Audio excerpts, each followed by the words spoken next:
দ্বিতীয় দিন সকাল সকাল আমি আর মা মিলে রান্না সেরে ফেলার পরে ভাগ্নি আর আমি মিলে ভোগের জোগাড় শুরু করে দিই। ভোগের জোগাড় করার পরই মামা চলে আসে, অর্থাৎ যিনি ব্রাহ্মণ। চলো আমার সাথে কাতুর পুজো একটু এনজয় করো, তারপরে আবার তোমাদের সাথে কথা বলছি।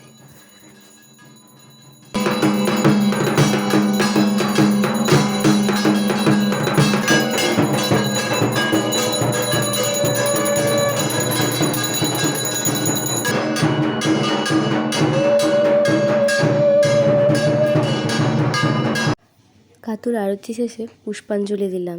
এই পুষ্পাঞ্জলি দেওয়ার ক্ষেত্রে এই যে হাত কনুই দিয়ে জল নামানোর বিষয়টা আমার নতুনত্ব লেগেছিলো, তাই তোমাদের সাথে এই বিষয়টি আমি শেয়ার করলাম। তো কাতুর পুজোর শেষে আমি প্রসাদ খাই, খেয়ে আমার উপবাস ভাঙে। মামাও আমাদের বাড়ির ভোগ সেরে আবার অন্যের বাড়িতে ভোগ দিতে চলে যায়। তো দুপুর হয়ে গেলে এরপরে তারপরে খাওয়া দাওয়া সেরে আবার সন্ধ্যের দিকে কেতুকে বরণের পর্ব চলে। আমি বরণের অনেক নিয়ম স্কিপ করে দিয়েছি, কিছু কিছু নিয়ম রেখেছি। যদিও এটা আমার জীবনে প্রথমবার বরণ। আগে মাকে দেখতাম বরণ করতে, মা বাড়ির বড়দের বরণ করতে দেখেও, কিন্তু শ্বশুরবাড়ির নিয়ম এবং বাবার বাড়ির কিছু নিয়ম আলাদা থাকায় ওখানে আমাকে শাশুড়ি মা দেখিয়ে দিচ্ছিলেন কীভাবে বরণ করব। আমি সেরকমভাবেই বরণ করছিলাম, কারণ সব বিষয়টা আমার জানা ছিল না। তবে নতুনত্ব জিনিস করতে এবং দেখতে দুটোই আমার খুব ভালো লাগে। এই মুহূর্তগুলোকে ক্যামেরাবন্দি করে রাখার একটাই উদ্দেশ্য, যখন জীবনে পিছন ফিরে তাকাবো কত নতুনত্ব স্মৃতি পেরিয়ে এসেছি, সেগুলোকে উপভোগ করা যাবে, আবার নতুনভাবে এই ভিডিওকে দেখে স্মৃতিচারণ করা যাবে।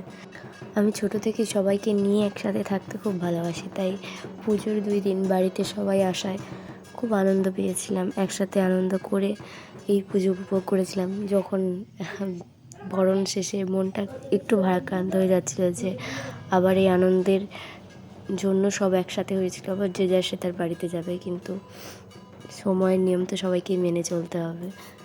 এটা ছিল 7 বার জল সইতে কেতুকে প্রদক্ষিণ করা।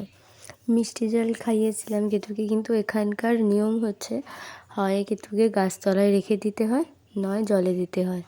কিন্তু আমার কোনোটাই করার ইচ্ছে ছিল না, ওই জন্য আমি ভালোভাবে বরণ করে কেতুকে আমাদের বাড়িতেই, আমাদের ঠাকুর ঘরেতে রেখে দিয়েছিলাম। আমার মনে হয় ভালোবাসার উপরে কোনো নিয়ম থাকতে পারে না, যদিও মতামতটা ব্যক্তিগত। তো তাকে আদর করে আমার কাছে যত্ন করে রেখে দিয়েছিলাম বলাটা ভুল, এখনও সে আমাদের বাড়িতেই আছে। আর আমার ইচ্ছা যে 4 বছর তাকে এইভাবেই আমি রেখে দেবো। নতুন কার্তিক ঠাকুর আনলেও তাকে আমি রেখে দেবো। যাই হোক, কনকাঞ্জলি নিয়ে আমি ঘরে ঢুকেছিলাম, কারণ কনকাঞ্জলি নেওয়ার পরে আর পিছন ফিরে তাকাতে নেই। তো সেই কনকাঞ্জলির চালটা থালায় ঢেলে কিছুক্ষণ মাটিতে ভালোভাবে বসতে হয়, তারপরে গিয়ে আবার আমি কেতুকে কোলে করে তুলতে পারবো। তো আমার এই পুজোর ভিডিওটা তোমাদের সাথেও শেয়ার করলাম, আর আমারও স্মৃতি হিসেবে রয়ে গেল। আশীর্বাদ করবেন সবাইকে নিয়ে যেন সুখে শান্তিতে থাকতে পারি। আপনারা সকলে ভালো থাকবেন। আর ভিডিওটা যদি ভালো লেগে থাকে তাহলে অবশ্যই একটু লাইক, শেয়ার অ্যান্ড সাবস্ক্রাইব করে দেবেন চ্যানেলটাকে। অনেক ধন্যবাদ।